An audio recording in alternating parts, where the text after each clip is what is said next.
Sadunia, le monde que tu construis.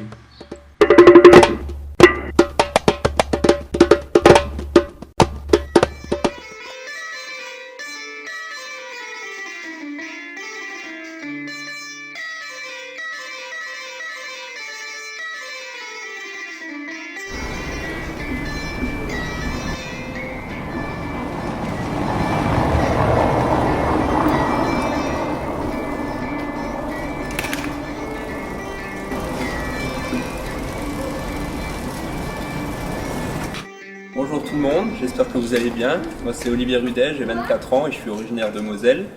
Et depuis le 7 avril 2013, je parcours la France en vélo pour rencontrer des personnes qui essayent d'agir pour essayer d'améliorer le monde, pour participer à l'évolution positive de l'humanité. Et à l'occasion de la Journée internationale pour la paix, je profite pour vous délivrer un message, pour vous dire un peu ce que j'ai sur le cœur. Parce qu'en ce moment même, malgré que ce soit la Journée mondiale de la paix, il y a des enfants qui meurent de faim, des êtres humains qui meurent de faim, de la pauvreté partout dans le monde, alors qu'on pourrait très bien l'éradiquer. Il ne suffit pas de secourir la pauvreté, on peut l'éradiquer. Nous, en Europe, en Occident, on a une vie de richesse, pendant que d'autres meurent de faim, et ça me fait vraiment mal au cœur. Et j'aimerais bien que cette journée mondiale de la paix soit appliquée, et soit pas appliquée une journée par an, mais tout le temps. C'est normal, parce qu'il n'y a pas des personnes qui valent plus que d'autres, on est tous égaux. Donc pourquoi j'en suis arrivé à faire ce périple en vélo?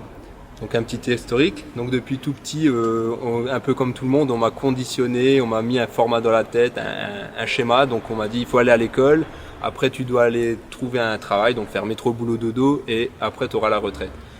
Donc comme tout le monde, j'ai fait tout ça sans trop me poser de questions. J'étais à l'école, donc bien évidemment on choisit ses études, on choisit son boulot, mais tout le temps dans un peu la même optique de vie, quoi. Donc j'ai eu des bons résultats scolaires, mais c'était plus pour faire plaisir que par autre chose. Je me demandais mais qu'est-ce qu'on fait là, tous être enfermés dans une classe à apprendre. Bon, il y a des choses utiles quand même, heureusement, mais beaucoup de choses inutiles. Puis je me posais des questions sur le monde, je vois qu'il y a de la pollution, je vois qu'on est en train de détruire le monde, la fonte des glaciers, la déforestation, le dérèglement climatique, des personnes qui meurent de faim, environ une personne tous les 4 secondes, l'extinction de nombreuses espèces animales, des conditions de vie pour de nombreux animaux dans des élevages industriels horribles, la guerre, le trafic des enfants, le trafic d'armes, les inégalités hommes-femmes, et plein de problèmes comme ça, et malheureusement c'est que quelques petits exemples parmi de nombreux autres problèmes. Donc je me suis toujours un peu renseigné, mais tout en continuant à faire un peu comme tout le monde, en me disant bon, ce que j'y peux, c'est pas de ma faute, j'y peux rien, c'est comme ça, on verra bien après. Après, je me suis renseigné au niveau de la création monétaire par les institutions privées, par les banques, et là j'ai compris une terrible arnaque, comment était créé l'argent. Peu de personnes sont au courant pour le moment, mais ça commence un peu plus à savoir que l'argent était créé à partir de rien sous forme de dette. Et là on se rend compte que c'est une grosse absurdité, qu'il faut toujours créer plus d'argent pour pouvoir rembourser les intérêts qui n'existent pas. Et on comprend bien pourquoi ils nous parlent toujours de croissance, à la télé, les politiciens, ils ont tous le même discours. Et une croissance infinie dans un monde fini, comme quelqu'un le dit, je sais plus qui, il faut soit être un fou, soit un économiste pour y croire. C'est totalement impossible. On fonctionne, on a une structure, l'humanité fonctionne, mais c'est un fonctionnement non viable, c'est un fonctionnement obsolète, et c'est un fonctionnement destructeur, quoi. Et ce qui arrive là dans le monde, tous les problèmes, pour moi, c'est avec un jeu comme ça, le fait d'avoir une structure où le but c'est de faire de l'argent à tout prix, du profit, c'est totalement normal d'avoir tous ces problèmes. Et tant qu'on sera dans cette optique, on peut essayer de résoudre un problème, mais il y aura un autre problème, même 3 autres problèmes qui se rajouteront. Il faut, à un bout d'un moment, il faut éradiquer les problèmes, mais aussi changer cette structure qui est néfaste. Donc voilà, donc je me suis renseigné, j'ai fait un peu du bénévolat dans des associations, dans des mouvements. Et petit à petit, je me suis rendu compte qu'on n'en parlait pas entre nous, pas forcément ici, mais que partout dans le monde et en France, il se passait plein de choses. Et je me suis dit, tiens, pourquoi pas aller voir ce qui se passe, tout simplement, pour me faire une idée des autres manières de vivre. Donc depuis le 7 avril, je parcours la France en vélo pour aller voir ces différentes personnes, ces différents lieux. Donc j'ai commencé, je suis parti de Metz en vélo. J'ai fait une ferme équestre où là c'était de l'agriculture biologique, qui s'occupait des chevaux, qui prenait soin des chevaux. Il y avait les énergies renouvelables, ils accueillaient des jeunes issus des foyers pour les aider tout simplement, pour les soutenir. Après j'ai été à Écolonie, c'est un centre écologique aussi dans les Vosges, c'est un gros centre avec 8 permanents et beaucoup de bénévoles et des touristes. Et ça permet aussi de faire de l'agriculture biologique, instaurer de nouvelles valeurs, de nouvelles idées, fonctionner différemment, sans que ça soit la course au profit, le chacun pour soi. Après, je me suis rendu à l'association naturelle. Ils font de la permaculture, beaucoup de pédagogie auprès des jeunes et des enfants, mais aussi pour tous les âges, pour expliquer comment cultiver en prenant soin de l'environnement, montrer qu'on ne sait pas la nature, qu'on ne doit pas adapter la nature à nous, mais c'est que l'homme qui doit s'adapter à la nature en fonction avec, en la comprenant. C'était aussi la rotation des cultures, se soigner avec les plantes, la cueillette sauvage, les plantes comestibles, parce qu'il y a beaucoup de plantes comestibles. Après, j'étais à l'écolieu Voladouce. Après, je me suis rendu à l'éco-hameau solidaire Gauchène. Après, j'ai été voir une activiste au sein de 3 mouvements, le mouvement Colibri, Incroyable Comestible et le mouvement Zeitgeist. Après, je me suis rendu à un lieu de vie qui fait partie de Oasis en tout lieu, ça s'appelle Terre de Possible. Donc tout ça, tous ces lieux, ils essayent aussi, c'est souvent vivre différemment, pas faire de l'argent, dire l'argent c'est un but, non, l'argent c'est simplement un moyen pour instaurer des choses, pour essayer de vivre différemment avec des valeurs saines et montrer qu'on peut vivre dans une structure viable pour la planète, que c'est vraiment possible. J'étais à Lyon voir aussi des personnes qui agissent pour changer les choses. Je me suis rendu en Ardèche à un refuge pour animaux, il y avait à peu près 80 chats, des chiens, des chèvres, un sanglier. Et le refuge vient tout simplement en aide aux animaux abandonnés. Et les personnes qui agissent dans le refuge sont végans, c'est-à-dire qu'ils ne consomment pas de viande.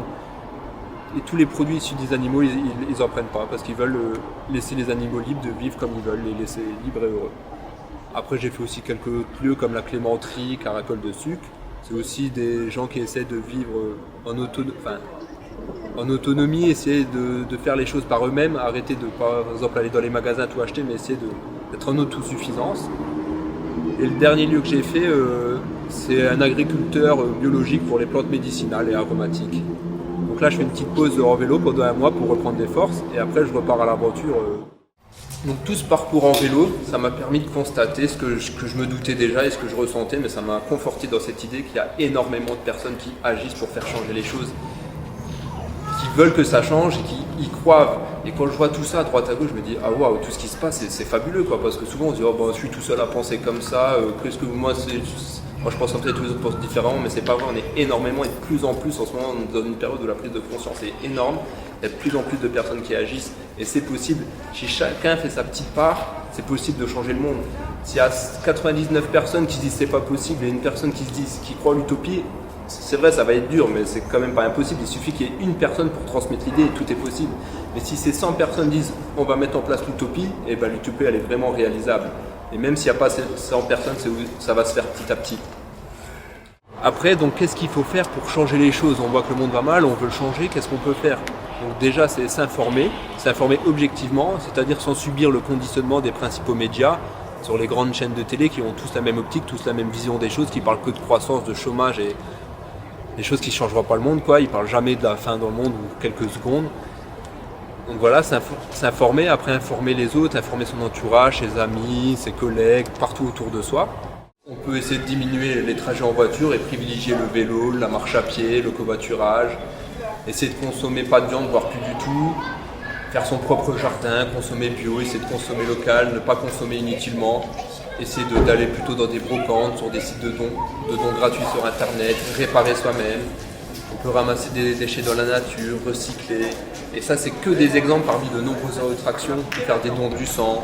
L'appliquer maintenant. On peut être membre d'une AMAP, c'est l'association pour le maintien d'une agriculture paysanne, ou la ruche qui dit oui. On peut faire du bénévolat dans des associations comme UNICEF, Greenpeace. On peut être membre des systèmes d'échange locaux, il y en a un peu partout en France. On peut faire du woofing, visiter des écolieux, des éco-villages. Au lieu d'aller dans les grandes banques, on peut plutôt aller se diriger vers l'ANEF, le crédit coopératif, qui vont utiliser plus intelligemment l'argent. On peut se renseigner sur des personnes ou soutenir des personnes comme Monsieur Mondialisation, Kenny Arcana, la chanteuse avec des superbes idées.